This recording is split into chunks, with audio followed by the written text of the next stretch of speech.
Así pues, uno de los impedimentos para que yo siga creciendo es que he ido aprendiendo a funcionar por hábitos adquiridos, o sea, en virtud de condicionamientos. ¿Se ve esto claro? Si no me seguís, preguntad, por favor, que a lo mejor yo estoy tan feliz creyendo que vamos todos juntos y estoy yo solo por ahí.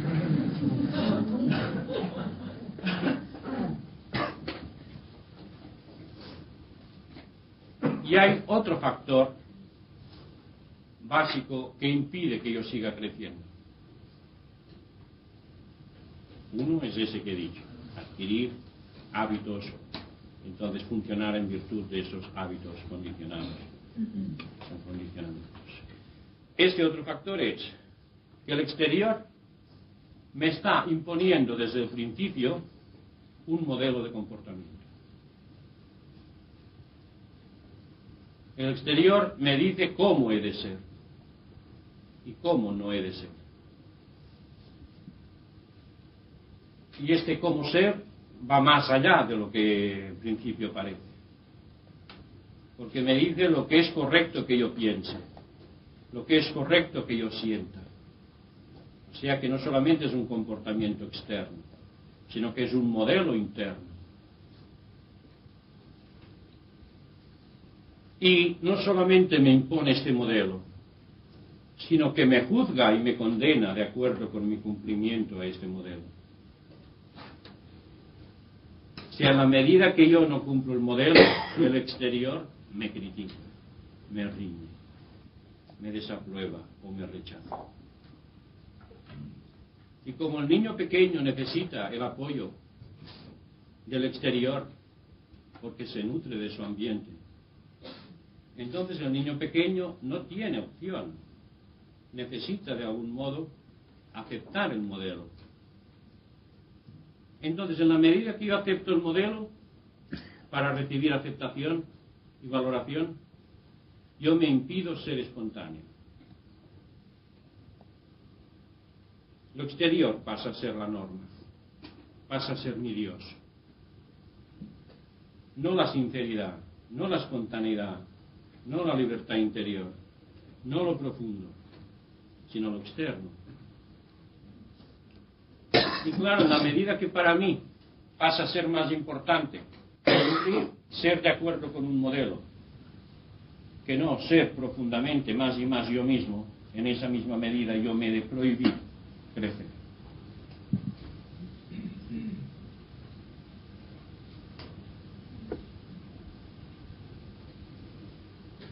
A ver, si hay pegas, que no se entienda bien eso, preguntar, por favor. Lo cual no quiere decir que el exterior no tenga que darnos modelos, porque necesitamos modelos para poder convivir. Si no hubiera modelos comunes no podríamos entendernos en ningún sentido. El problema es que se valora y se juzga al niño en virtud del modelo y nada más. O sea que se hace del modelo el culto fundamental. De tal manera que el objetivo de la llamada educación suele ser, en la práctica, que cada uno se comporte del modo que es debido. No que el niño viva más y más su autenticidad, su plenitud, que llegue a descubrir lo genuino, la realidad profunda. No, lo más importante, lo fundamental, es que se comporte del modo adecuado. Y esto no solamente es la educación en las escuelas, sino en la familia. En la familia se quiere mucho a los hijos, en general. Pero en la familia lo que interesa, sobre todo en la práctica, cuando la madre está atareada por muchas preocupaciones y actividades y el padre con los problemas que pueda tener, lo que interesa al llegar a casa es encontrar un hogar armónico, feliz. Y no que allí haya un alboroto de miedo o que empiecen a surgir discordancias y peleas. Y por lo tanto lo que se impone de un modo verbal o no verbal, lo que se está imponiendo es que haya armonía y que haya obediencia y que cada cual haga lo que debe de hacer. O sea, se está teniendo una prioridad real, un modo de comportarse. Y esto, claro está, ahoga la posibilidad de un crecimiento real profundo. Porque al niño resulta que cada vez que trata de ser espontáneo mete la pata. Y lo que se gana generalmente es una reprimenda o una incomprensión. Y por eso al niño no se le propicia, no se le ayuda a que crezca, a que sea más del mismo en todos los aspectos, sino a que sea más buen chico, más estudiante, más mejor tal cosa. Siempre un modo de ser. Se valora más el modo de ser que el ser.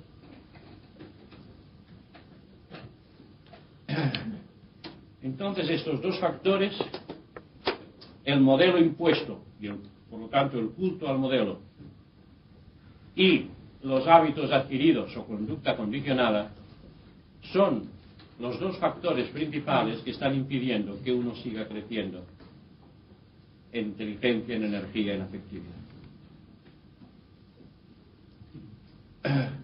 Y por esto, teniendo en nosotros la posibilidad de llegar a una plenitud concreta como seres concretos, no ya refiriéndonos a unos planos espirituales de los que ya hablaré más adelante, sino aquí, como ser concreto, estando destinados a poder vivir una plenitud encarnada, generalmente estamos viviendo una frustración encarnada. Y es básicamente por esos factores. Y factores estos que no se comprenden en uno mismo, no se ven en uno mismo. Uno puede teorizar, como ahora parece que estamos haciendo, y decir, sí, esto es así. Lo importante es llegar a ver de qué modo esto está actualmente influyendo en mí. ¿De qué modo mi actual modo de sentirme es producto de los condicionamientos? ¿O es producto de unos modelos? ¿Es producto de unas ideas que yo estoy aceptando sin darme cuenta que las estoy aceptando?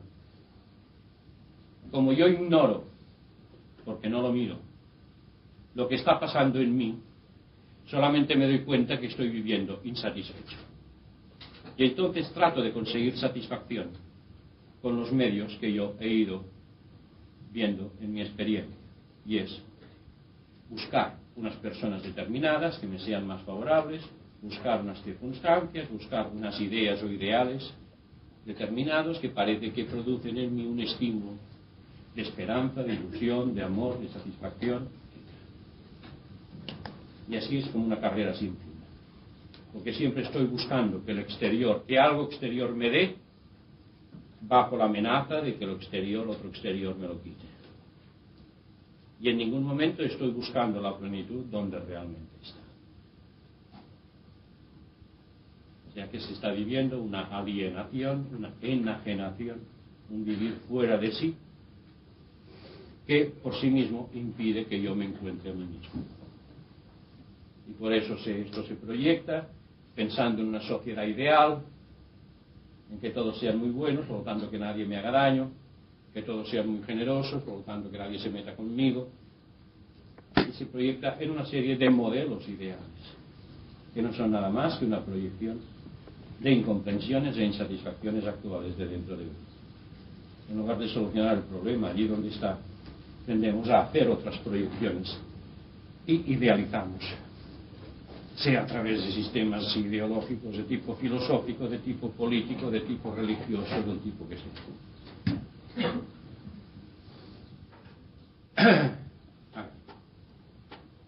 ¿Alguna pregunta hasta esto de ahora? Por favor, seguimos con la reflexión recibida por el niño y vamos evolucionando, o sea, aún en contra de la sociedad que creamos, en fin, que lo que vamos a hacer no está bien, si interiormente nosotros creemos que debemos de dejar estos hábitos que nos han enseñado y interiormente, en fin, vemos un modo de vida muy mejor para superar, debemos hacerla a nuestra manera, aunque los demás, en fin, nos llamen que no. Sí, yo no sé lo que se debe de hacer. Es decir, yo no soy quien para decir lo que se debe de hacer o no hacer. O sea, mi función no es dar otro modelo de comportamiento. Es simplemente lo que yo le quiero decir. Sí, por ejemplo, con la educación que nos dieron los padres, los maestros, llegamos a una edad que nosotros interiormente creemos que debemos coger otro camino, seguirlo, o sea, en contra de la opinión de los demás, ¿no? Aunque los demás, la sociedad nos tachen de que esto no está bien, de que aquello está mal, y nosotros creemos que lo que obramos interiormente está bien, debemos hacerlo. Sí, yo no sé lo que debes de hacer. Yo no te diré lo que debes de hacer. Lo que debes de hacer es una resolución que has de adoptar tú. Yo lo que pretendo no es decir lo que debemos de hacer o no. Lo que pretendo es mostrar lo que está ocurriendo, para que teniendo una mayor información uno pueda descubrir y entonces actuar en consecuencia. Pero en todo caso, lo que uno decida es asunto suyo y responsabilidad suya. Porque si no, si estoy diciendo, sí, haz esto, no, lo otro no, ya estamos cambiando de padres.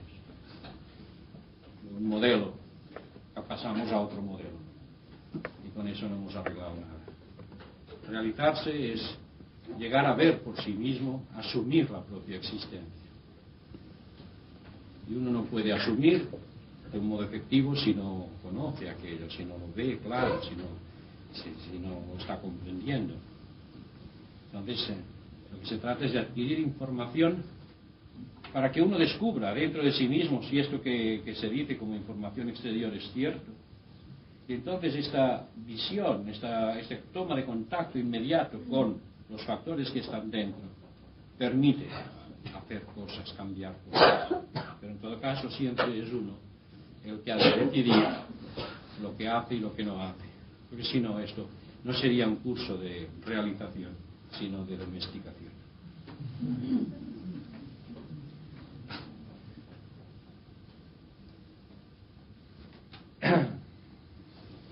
¿Más preguntas? Aunque a veces no se tengan las respuestas que uno espera.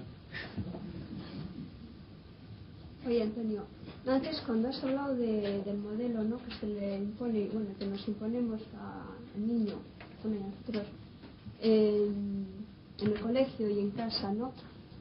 No he llegado a entender muy bien esa parte que has dicho, que cuando uno pues está cansado y pues quiere que haya una armonía en el hogar y todo eso, que sea un modelo, que se reprima la espontaneidad. ¿Y podrías explicar un poco? Si los niños están en casa y están jugando y están esperando recibir al padre y a la madre para jugar con ellos, porque es lo propio, y resulta que el padre viene y está mareado con asuntos de pagos que no sabe cómo atender o con cosas que le fallan por aquí o por allá, y espera llegar a casa para vivir el gozo de la armonía y del cariño de los hijos y de la esposa.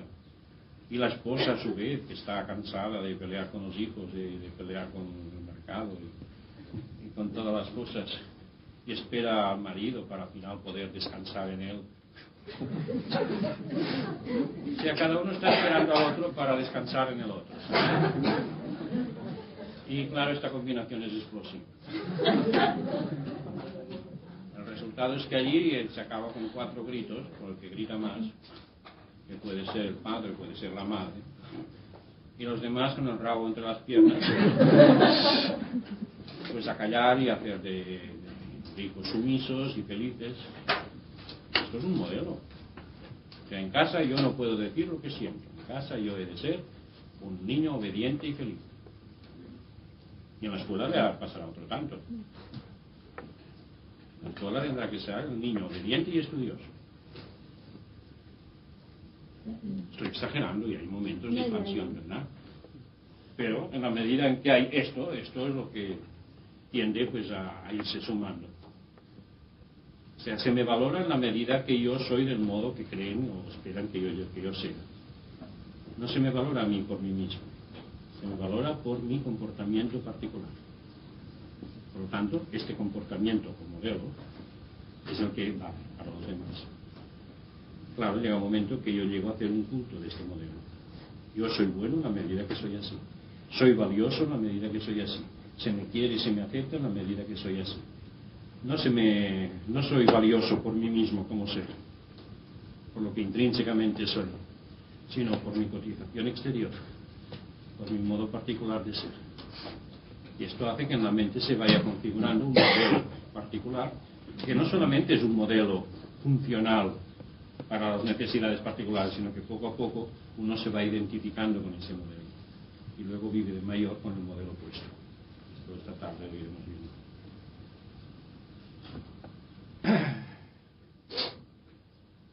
Bien, por lo tanto, si estamos viviendo con modelos aceptados, modelos que aceptamos pero que a la vez rechazamos, las dos cosas a la vez, los aceptamos de cara al comportamiento con el exterior, los rechazamos de cara a ser auténticamente nosotros mismos y sentirnos en autenticidad.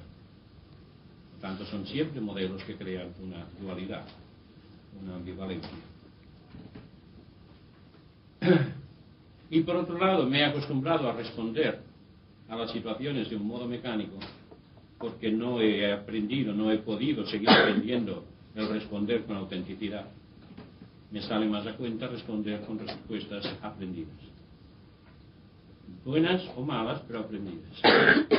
Entonces, mientras yo esté funcionando de esta manera, en virtud de ideas aceptadas, en virtud de hábitos mecánicos, es evidente que yo no podré nunca realizar a mí mismo.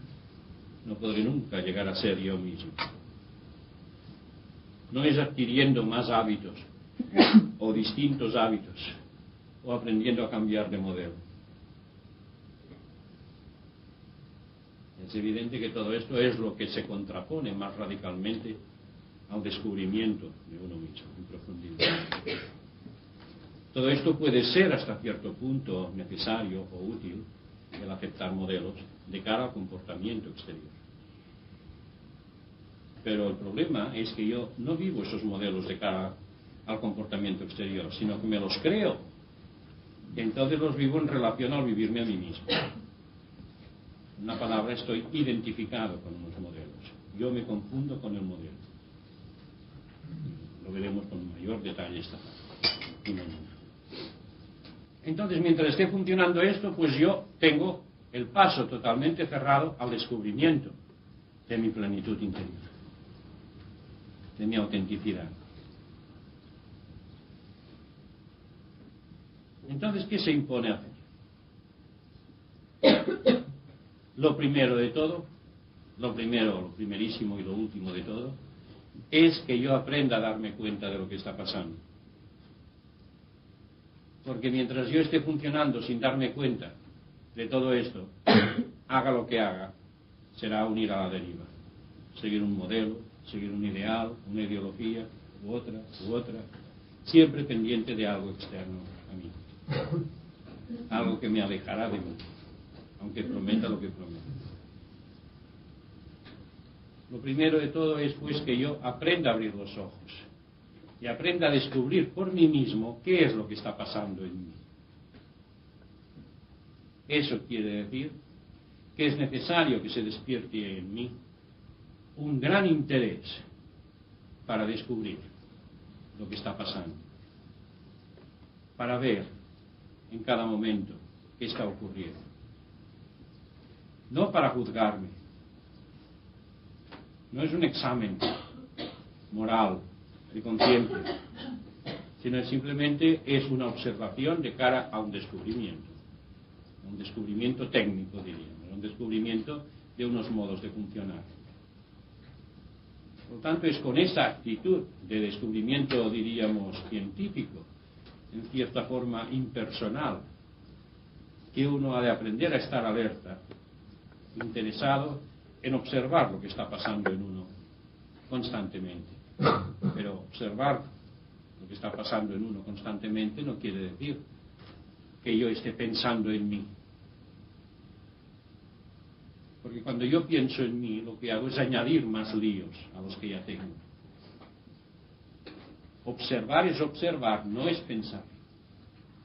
Observar es un acto simple, por el cual yo dirijo la atención para ver, no para teorizar, no para comparar, no para especular en ningún sentido sobre aquello que veo, no para interpretar nada, sino para ver. Miro para ver. para ver y comprender. O sea, esto es la actitud fundamental y que hay que distinguir claramente de lo que es pensar. Es dirigir la atención con ganas de ver y comprender, pero sin querer por ello sacar conclusiones de bien o de mal, ni querer referirlo a una teoría o a otra. Es ver por el deseo de comprender la cosa en ella misma, observar lo que pasa. O sea, es una actitud, podríamos decir, científica, una actitud de observación, de descubrimiento, no de elaborar una teoría con lo que veo de acuerdo con los modelos que me han dicho de que hay que ser bueno, o hay que ser así, o hay que ser del otro modo, en absoluto. Es observar para ver y descubrir lo que pasa, como si se tratara pues de una avería mecánica de un motor, que empezar a teorizar no sirve de gran cosa. Lo que hace falta es saber observar lo que está pasando de hecho allí. Pues esta es la actitud fundamental, desarrollar una actitud de atención, de interés, de observación, de descubrimiento, no de pensamiento. Porque cuando el pensamiento se está refiriendo a uno, esto es el lío gordo, el lío padre y madre, porque es madre de los otros líos. Que es cuando yo me convierto a mí mismo en objeto de mí mismo, lo cual impedirá que yo nunca llegue a ser plenamente sujeto. En la medida que yo me pienso a mí, eso podrá dar lugar a muchas obras literarias y a muchas introspecciones y a todo lo que queramos, pero de cara al descubrimiento de uno es fatal, porque va convirtiéndole a uno mismo la idea de uno mismo, las ideas sobre uno mismo, en objeto de uno mismo. Entonces es una especie de narcisismo en el que uno queda encerrado en su propio cascarón mental. Es observar. Observar es un acto simple. Y un acto simple que deja mi mente disponible para vivir en presente lo que está pasando. En cambio, cuando pienso, ya quedo absorbido por el objeto en que estoy pensando. Y por lo tanto, cerrado de cara al exterior. Yo puedo estar atento viendo lo que pasa en mí y a la vez estar abierto a lo que está pasando alrededor de mí. Hay que captar muy claramente esta distinción entre estar atento, interesado, y lo que es pensar, especular, razonar, juzgar, comparar. A ver, ¿alguna pega sobre esto? Es difícil llegar a esa velocidad. Se trata de ver si lo veis claro ahora que lo estoy explicando. Pensar es un proceso de relacionar ideas. Mirar es un acto simple, no hay ideas. O si hay una idea es simplemente dar el nombre a lo que se está viendo. Por esto deja disponible la mente. En cambio el pensar es un razonar, esto es así, es por esto, por lo otro, esto no es bueno, esto estamos liados. Mirar el pasado también, ¿vale? Sí, puede hacerse en diferido, hasta que uno sea capaz de hacerlo en presente, en directo, ¿sí? ¿Cómo decías? No, que cuando estás envuelto en la acción. Pues ahí, esto es lo que hay que ejercitar, que uno esté totalmente en la acción y a la vez totalmente despierto. Pero también se puede hacer al principio, pues, en diferido, también va, ¿sí? Con respecto a tú antes has dicho que existe la unidad fundamental y no la dualidad de acuerdo a las cualidades y defectos. Y hace poco has dicho que el modelo funciona con dualidad. Que el modelo funciona con ambivalencia, sí, con dualidad, sí. Aceptación y rechazo, ¿no? Claro.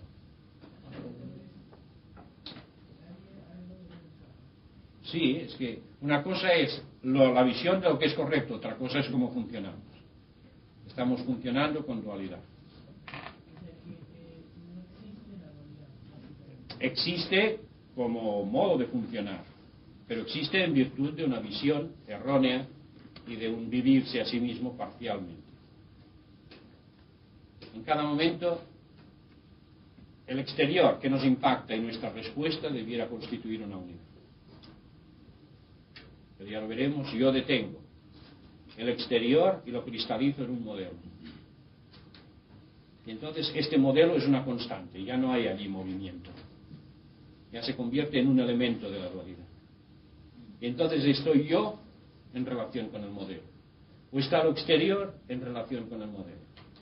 En el momento que cristalizo algo, estoy creando la dualidad. ¿Sí?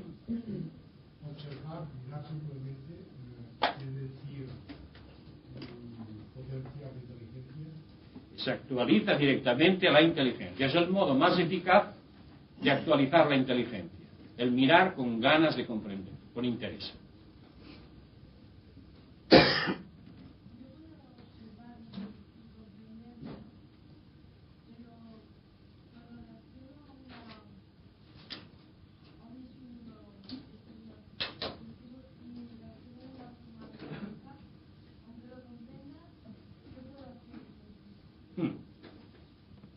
Lo mecánico, lo adquirido, lo que son hábitos del pasado, solamente hay un modo de quitarlos.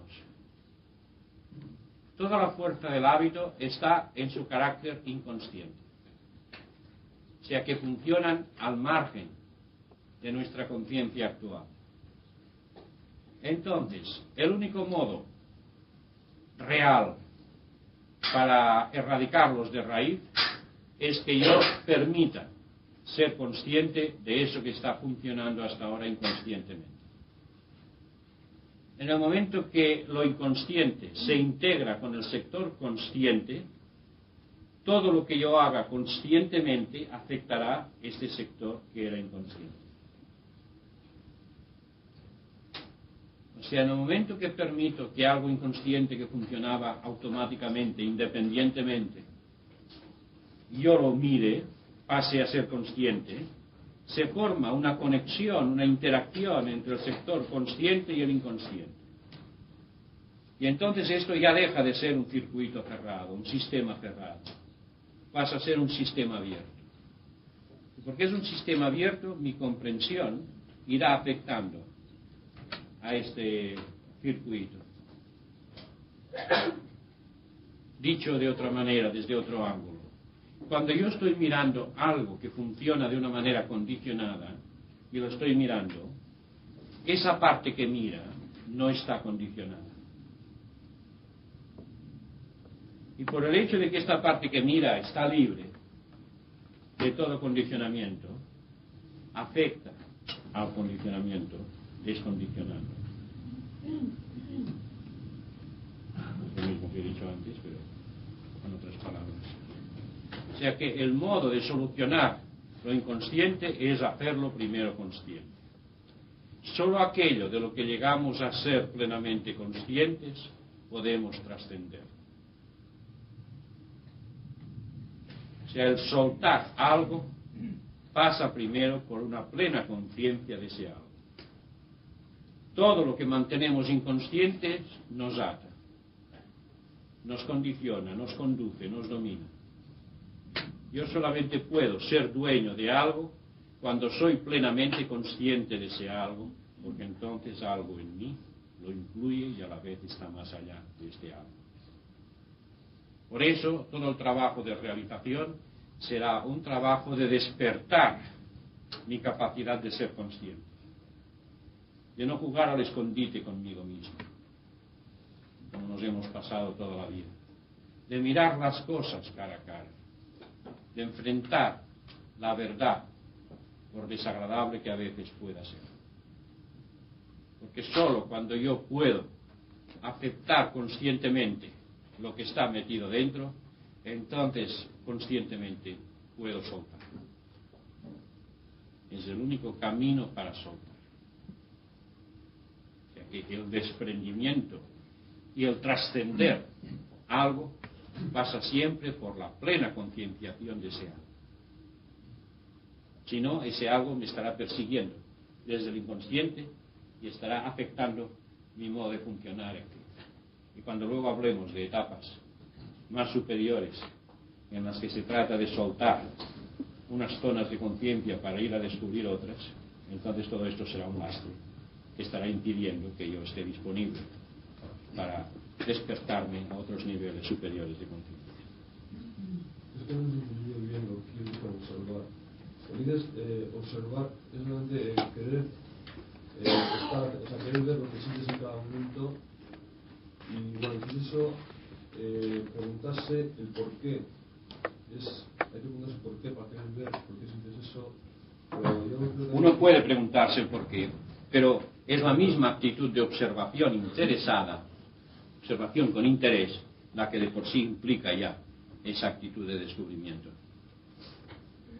O sea, cuando la atención se mantiene, al principio solamente ve una cosa que pasa. Veo que ante una palabra que dicen, yo me altero, por ejemplo. Muy bien. Y vuelvo a mirar y vuelve a pasar lo mismo. Entonces se trata de que yo siga observando, que no me conforme con eso, que siga observando esa alteración, aun cuando ya la haya visto. Entonces, cuando yo aprendo realmente a seguir observando, observando solo, no teorizando, ese mismo fenómeno, cuando parece que ya no hay nada más por ver, que está todo visto, pero sigo, curiosamente entonces se desarrolla una capacidad de visión en profundidad. Y esta visión en profundidad me permite ver lo que hay justo detrás de aquella apariencia. O sea que se va desarrollando la atención profunda. Y la atención profunda trae consigo la realidad profunda de la apariencia del síntoma. O sea, siempre detrás de toda cosa, inmediatamente detrás de la cosa está la causa de la cosa. Yo puedo estar teorizando y podré probablemente equivocar. Pero si yo miro, llegaré a penetrar en aquello. Y entonces para mí será una visión inmediata y evidente. El ver nunca engaña. Puedo ver poco, de momento, pero nunca engaña. Lo que engaña es el interpretar lo que veo. Y por eso, desarrollar esta capacidad de ver, de estar atento, desarrollarla incansablemente, es el modo de llegar a descubrir con certeza las cosas. No porque veo una cosa, edificar todo un tinglado teórico sobre aquello que he descubierto. Así es como se han hecho la mayor parte de tinglados ideológicos. Quizás sobre algo muy correcto que se ha visto, pero que en lugar de seguir observando más y más sobre aquello, entonces la mente ha gozado lo suyo, creando todo un sistema. El trabajo de realización es llegar a ahondar en la visión hasta llegar al centro.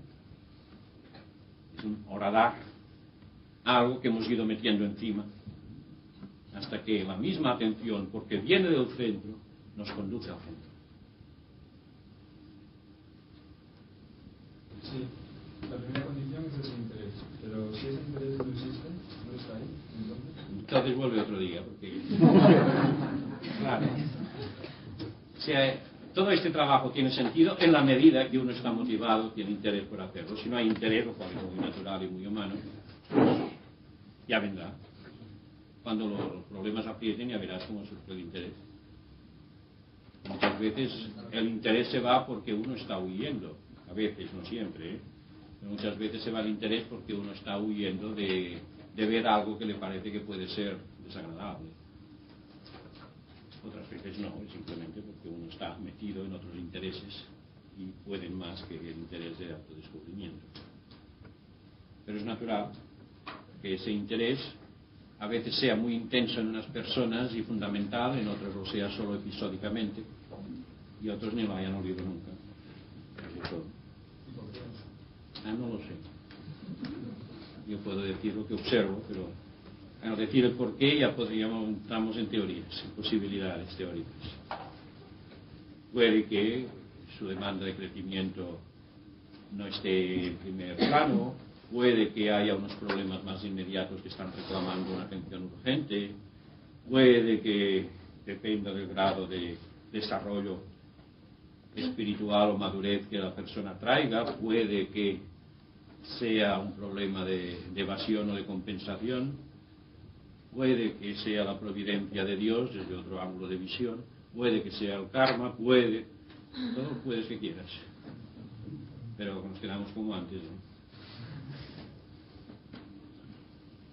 Antonio, ¿qué actitud sería la correcta? Por ejemplo, se está aquí, se te escucha y bien, si en un principio pues la intención o el deseo es el escuchar de una manera abierta, eso, estar atento, poder ir viendo, y expones algo y puede ser que se vea eso que dices, pero te viene automáticamente ya una relación, algo que está en uno y que entonces no casa, no va, o sea, excluye lo que es esa visión. Parece ser que en ese momento excluye que pueda ser efectivo con algo que te viene en ese instante. Entonces ahí lo correcto que es, porque claro, entonces uno ya va a lo que tiene ahí, que parece que como es lo suyo, es lo que le interesa, entonces automáticamente ve que no sirve lo que tú estás diciendo para eso, se revela uno, pierde ya la cosa. ¿Entiendes lo que digo, no? El paso siguiente es marcharse. Hasta que se haya resuelto esto. Y entonces, no sé si la actitud es el pasar, bien, eso viene, se deja, se continúa, no lo sé.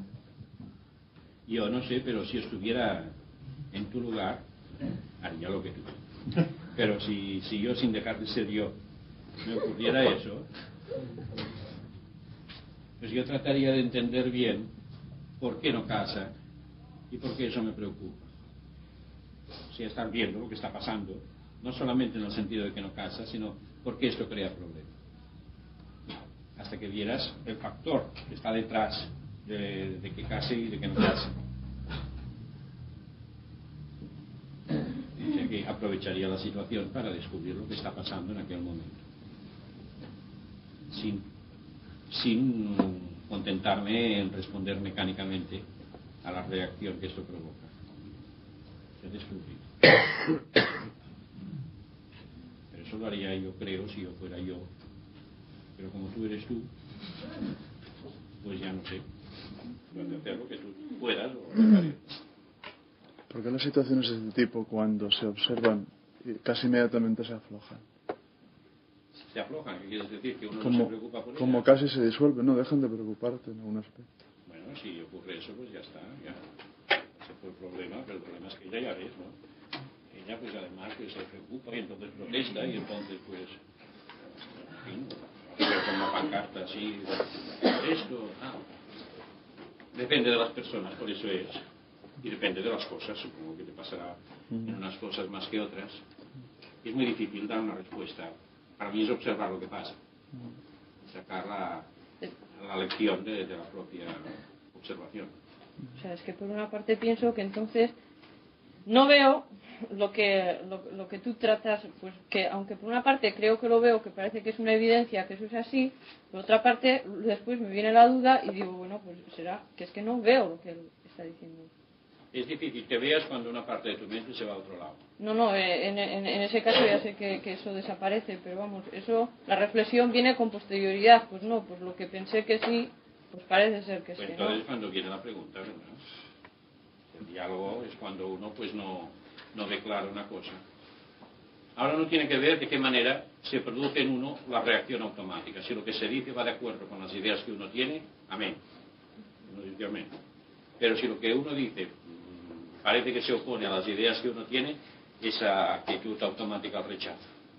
Y tan mecánico es la aceptación como el rechazo. Quiero decir, tan poco valor tiene el rechazo como la aceptación. Lo importante es la capacidad de ver por uno mismo ahora. Aparte de las ideas que uno pueda tener previamente. Es aprender a mirar las cosas en sí mismas, en ellas mismas. Y solo después relacionarlas con las ideas que uno pueda tener anteriormente. Este es el modo ideal de escuchar. Pero en la práctica, pues a veces es muy difícil hacerlo así.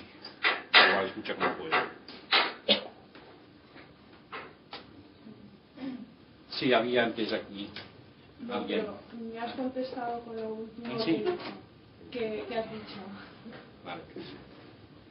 Si uno va intentando ver en algo, va profundizando y de ello va recibiendo datos, estos datos no es pensar.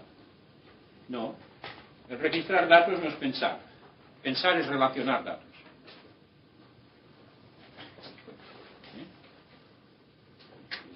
El acto de procesar datos. El lenguaje ese más moderno. ¿Sí lo ves? ¿Entiendes la diferencia? Cuando tú en tu sumadora vas apretando botones, aquello no es pensar, es registrar datos. Ahora, cuando al final le das la tecla para ver qué pasa, entonces ahí el procesamiento de datos. No lo hago muy bien, pero... ¿Vale? Sí, resulta que el problema básico procede del hecho de que tú eres una cosa intrínsecamente, auténticamente, y desde muy pequeño tu comportamiento es discordante para la sociedad en que vives o para el núcleo donde estás, y ahí se produce, pues, digamos, la dualidad, en el sentido de que tú eres una cosa y lo de fuera te dicen que es otra cosa distinta. Entonces, da la impresión, tal como yo entiendo lo que tú dices, es como que realmente el comportamiento no tiene nada que ver con lo que uno es auténticamente. Así es. Pero yo eso no lo veo claro. Yo pienso que el comportamiento tiene que ser la expresión de lo que uno auténticamente es. Así y debería la única ser. forma de distinguir a las personas es porque unas expresan lo que son de una manera y otras expresan de otra. Es decir, que no se puede decir que uno es muy, digamos, muy auténtico cuando su comportamiento no lo es. Es decir, que no hay una autenticidad del comportamiento. Es decir, el comportamiento, desde mi punto de vista, es un reflejo del auténtico ser de uno. Por tanto, si su comportamiento no es bueno, ya se me van a preguntar qué es un buen comportamiento, ¿no? Si el comportamiento de una determinada persona es un reflejo de lo que es, por tanto no se puede deslindar el comportamiento de lo que es. Y esto no lo veo claro yo. Es que estás todo el rato confundiendo entre lo que se puede y lo que se debe. Se ha dicho, se hace lo que no se debe.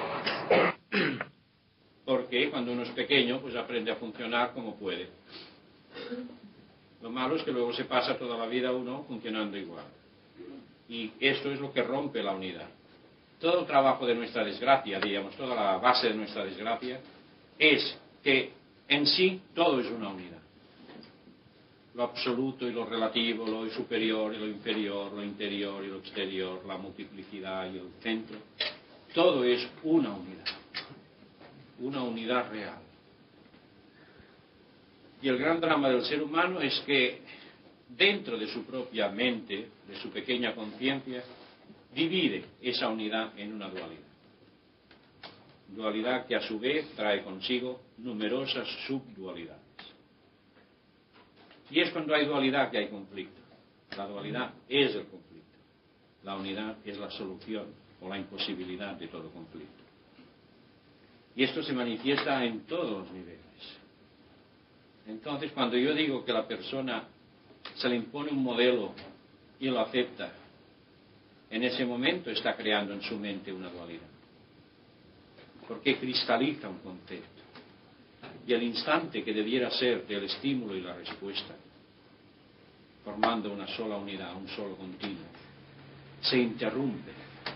Entonces es el estímulo en relación con el modelo y la respuesta en relación con el modelo. Lo que debiera ser un fluido único, un flujo y reflujo, estímulo, respuesta, entrada y salida, en un solo movimiento, se convierte en una entrada con un tope, en un análisis, en un estímulo de respuesta con un tope, con otro análisis, y se crean dos mundos dentro de la propia mente. Entonces es esta cristalización que es el resultado de toda idea aceptada, de vivir en función de ideas aceptadas, lo que está creando la dualidad profunda, creándola artificialmente, porque de por sí no existe. Y lo vemos en todos los seres que están viviendo en una unidad de respuesta. Y por eso ellos son completos en su respuesta. Y aunque en un sentido sufran, en un sentido gocen, pero su sufrir lo viven con tal unidad que deja de ser el sufrimiento interno, angustiante, que vive el ser humano. Cuando todo yo soy respuesta, cuando todo yo soy parte integrante de lo exterior, formo una unidad con lo exterior, desaparece el aspecto de víctima y verdugo. Es una sola realidad total, una sola conciencia que está allí afirmando. Y lo mismo se afirma en el sentido de comer que en el sentido de ser comido, porque se viven las dos cosas a la vez. Ahora, cuando yo estoy separando, entonces en mi mente ya está en conflicto la idea de una cosa con la idea de la otra cosa. Y ese es todo el problema, y esta es la base de todo el proceso de realización. Realizarse no es nada más que normalizarse, de volver al estado real, natural, pero con un pleno desarrollo. Y por eso veréis, y tú que has hecho tantos cursos, pues sabes que es toda una panorámica de trabajo, por un lado de desarrollo, por otro lado de toma de conciencia y de ir soltando todo lo que no es auténtico. Sí, todavía no veo yo claro esto de la autenticidad uno y del comportamiento. Es decir, que... Si tú me preguntas, yo contesto. Sí. En la medida que yo estoy presente, no hay problema. Tu pregunta y mi respuesta son una unidad. Tú como pregunta y yo como respuesta formamos una sola cosa. Bailamos la misma música. Ahora, ¿qué pasa si tú preguntas y yo tengo miedo de la respuesta? Tengo miedo de herirte. Tengo miedo de que pienses mal de mí. O deseo afirmar una superioridad. O deseo demostrar cualquier otra cosa. Entonces, ese estímulo-respuesta que funciona natural y espontáneo dejará de funcionar. Y en mí habrá la imagen de ti y por otro lado la imagen de mí en peligro. Entonces, el modo de funcionar es este que te estoy mostrando en mi misma respuesta. No en lo que digo, sino en cómo lo digo. ¿Vale? ¿Lo ves o no lo ves? ¿Sigues sin verlo? Quizá lo que no consigo es expresar exactamente lo que quiero decir con la pregunta. Es decir, yo entiendo que la base del problema está entre lo que uno es y la forma que uno se comporta. Eso de niño, eso es lo que digamos... Piensa, te interrumpo aquí. Sea cual sea la situación, yo puedo ser totalmente auténtico creando cualquier tipo de respuesta. Sí, lo digo porque aquí es donde suele haber la primera objeción. Sí, yo eso no sé de acuerdo.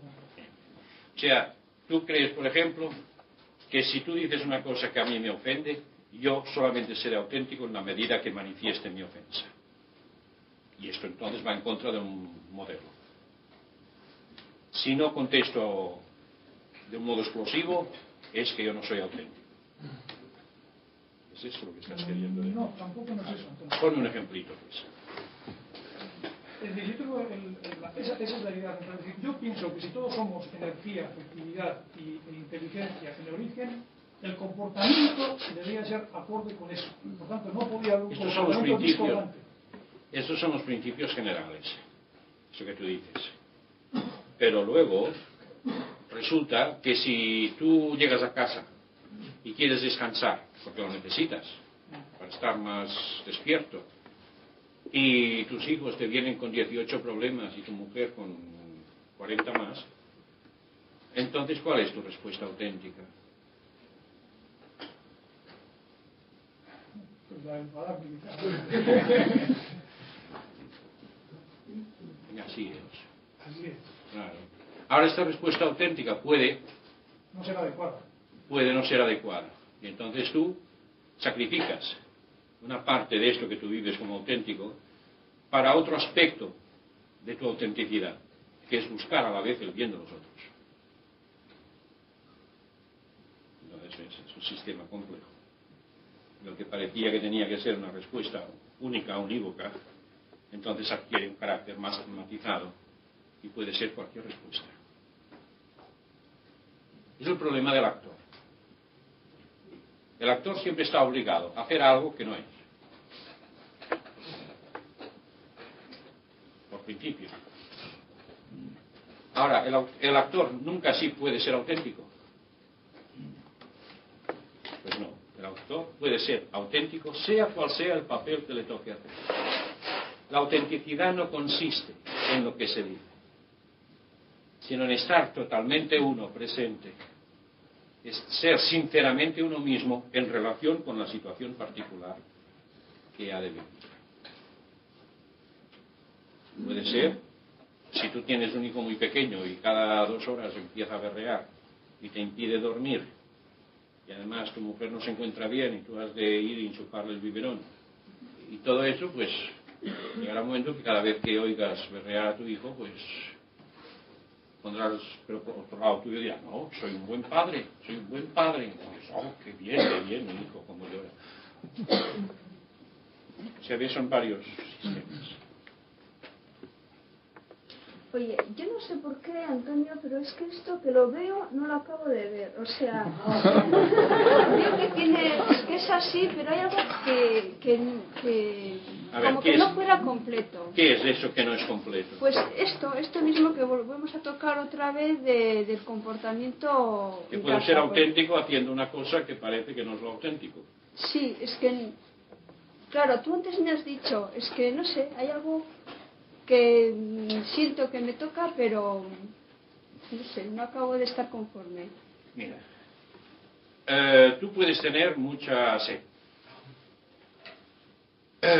pero a la vez puedes, qué sé yo, tener problemas de presión, pongamos por caso. Entonces tú sabes que por un lado está la sed, por otro lado está la presión, y que si bebes mucho es malo para la presión. Entonces ahí te encuentras en una situación. ¿Cuál es tu espontaneidad? ¿Cuál es tu acto auténtico? Beber, ¿no? ¿Ah? Si te dejas llevar por lo vegetativo, será beber. Si te dejas llevar por tu comprensión de la cosa, será beber un poquito. O sea que tan autenticidad es seguir consecuentemente lo que comprendes como seguir la sensación y el impulso. Es todo, no es solo una cosa. O sea que depende en el momento en que te encuentres. Es complejo, claro. Es una cosa del principio, que entonces es ideal, pero al aplicarlo se ve cómo se forma una serie de sistemas complejos.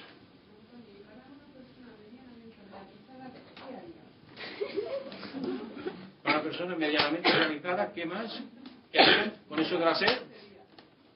Ah, pues yo creo que bebería un poquito, sí. Pero no creo, no sé. ¿Tú qué crees?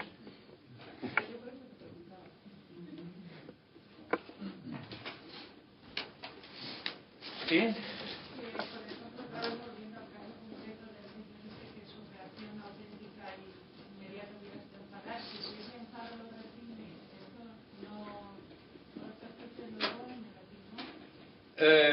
Sí, de algún modo sí, pero todo lo que se reprime conscientemente puede encontrar luego un modo consciente de expresión correcta. Lo malo es cuando se reprime inconscientemente, o sea, cuando hay el hábito de reprimir. Entonces la represión ya no es consciente. Entonces la mente consciente no encuentra modo correcto de poder exteriorizar aquella energía reprimida. Por eso aquí el factor ser consciente es fundamental. Y la persona ha de ser capaz de poder inhibir sus impulsos, porque lo mismo forma parte del desarrollo, el expresar que el inhibir. Es un doble movimiento. Yo nunca seré dueño de algo si a la vez no soy capaz libremente de poder abrir aquello del todo y de poder contener o cerrar aquello. O sea, que no tengamos una visión solo expansiva, sino que el dominio quiere decir ser señor de algo, ser dueño de algo. Y lo mismo se es dueño, se necesita a la vez tener la capacidad, la libertad de poder abrir libremente y que poder cerrar libremente. Solo entonces uno es dueño de algo. Y ahora no, ahora solamente estamos acostumbrados o a soltar o si no a reprimir de un modo mecánico, por miedo o por el nombre que le demos. Y por esto cuesta tanto cuando se trata de poder hacer ejercicios de autoexpresión, que salga todo lo que está dentro. Por esto cuesta horrores, a veces cuesta muchos años, porque nos hemos pasado la vida cerrando y no queriendo saber nada con aquello que cerramos. A medida que uno es más consciente y más capaz de poder abrir o cerrar, expresar o no expresar aquello que se mueve por dentro. Y esto forma parte integral del desarrollo. Porque el desarrollo no solamente es exterioridad, sino que es también poder controlar la voluntad. Antonio, ¿con esto qué quieres decir? Que en el caso del padre que viene cansado del ajetreo que lleva diariamente y que se encuentra, que él quiere descansar, que viene cansado y se encuentra con los problemas del hijo, de los hijos y de la mujer, que es lo mismo, que es tan adecuado el tumbarse a descansar como el atender, ayudar a ellos No lo sé, ya estamos con problemas en este caso de juicios de valor. Eso es uno que lo ha de decidir. Esto es uno que ha de decidir en qué medida él se siente obligado a actuar en función de lo que ve que es el bien de los otros o en actuar solo en función de lo que uno ve que es el bien propio, aunque sea a expensas de los otros. Y esto es uno que lo ha de decidir. Pero por lo menos tenerlo en cuenta. Quiero decir que puede ser tan adecuada una cosa como la otra, ¿no? Dependerá de su conciencia, de la índole del problema.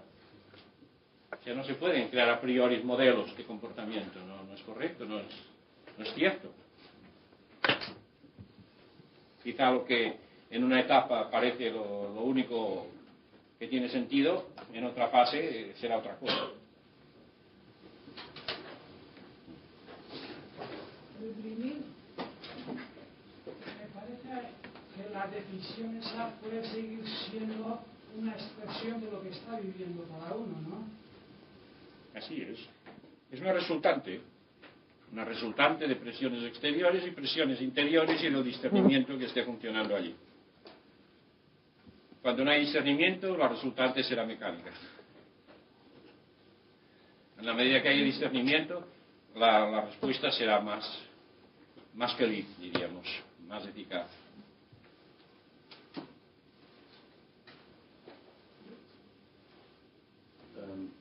Si uno consigue vivir la unidad, ¿quiere decir esto que va a tener seguridad?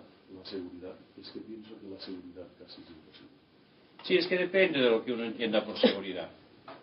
En la medida que uno cree ser este cuerpo físico, es evidente que toda seguridad es muy relativa. Porque al final acaba mal la historia siempre. O sea que en todo caso toda seguridad es una seguridad pues momentánea, provisional. Ahora, si uno se da cuenta que no es el cuerpo, se da cuenta, entonces la seguridad para él será otra cosa distinta. Y ahí está uno de los factores fundamentales de descubrir la propia identidad. El día que llegues a descubrir que lo que realmente eres, que tu identidad no tiene nada que ver con lo que nace ni muere, que lo que eres es algo de por sí invulnerable, entonces es el descubrimiento de la auténtica seguridad. Cualquier otra es falsa, es ilusoria. Pero esto ha de ser no por una creencia, sino porque uno descubra, de hecho, de un modo inmediato y constante eso. Os vais disparando con las preguntas, ¿eh? ¿Sí?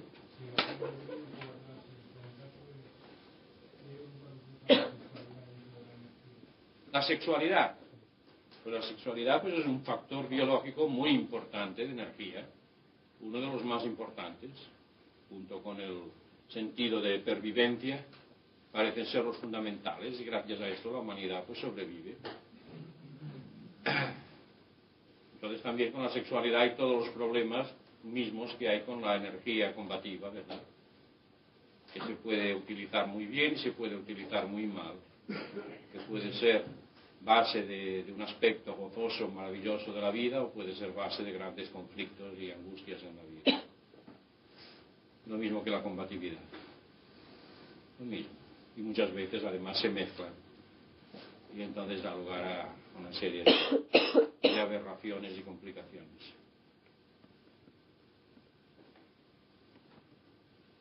Entonces, cuando somos conscientes que existe una serie de miedos, de represiones interiores, tú me hablas, hay que hacer eso mismo consciente para que desaparezca. Pero ¿desde qué punto esa conciencia trabaja? Ese consciente. Sí, la conciencia tiene la capacidad de que cuando ve una cosa como ilusoria, la suelta. Ya tiene la capacidad de que cuando una cosa la ve como error, deja de estar apegado a ella.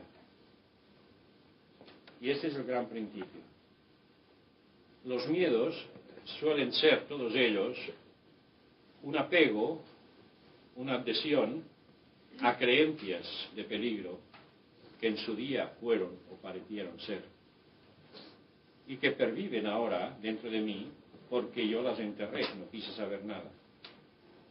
Entonces, cuando se actualiza, se toma conciencia, se ve a la vez el miedo que hay y a la vez lo infantil, lo irrazonable del miedo. Y esto hace que de por sí se suelte. En general, puede haber otros factores. Es que a veces existe como que ese miedo reprimido es como mucho más fuerte y puede que te domine más. Eso te dominará más en la medida que tengas menos interés por descubrir tu verdad y ser auténtica. O sea, todo el autodescubrimiento es una especie de purga, o si queréis de purgatorio, es lo mismo, por el cual todo lo que está encubierto ha de ser descubierto. Es un poner a la luz para que todo se ilumine, para que todo sea luz. Mientras haya en nosotros zonas oscuras que no queremos saber, esas zonas oscuras serán nuestro purgatorio y a veces nuestro infierno. Y esto depende de un problema de presión. Uno puede tener mucho miedo al dolor del dentista, pero cuando el dolor llega a ser tan intenso, te vas corriendo disparado al primer dentista que encuentras. Entonces, análogamente, uno puede vivir más o menos compensado con los miedos ocultos dentro, con los cuales no quiere saber nada. Pero cuando llega un momento que te encuentras tan mal, o llega un momento que ves tan claro, que estás viviendo en un error completo, entonces esto tiene más fuerza que el miedo a pasarlo mal. Eso es, o de la necesidad interior o del discernimiento claro que hay. De hecho, hay un dicho que dice, todo aquello que no aprendemos por discernimiento, lo hemos de aprender por sufrimiento.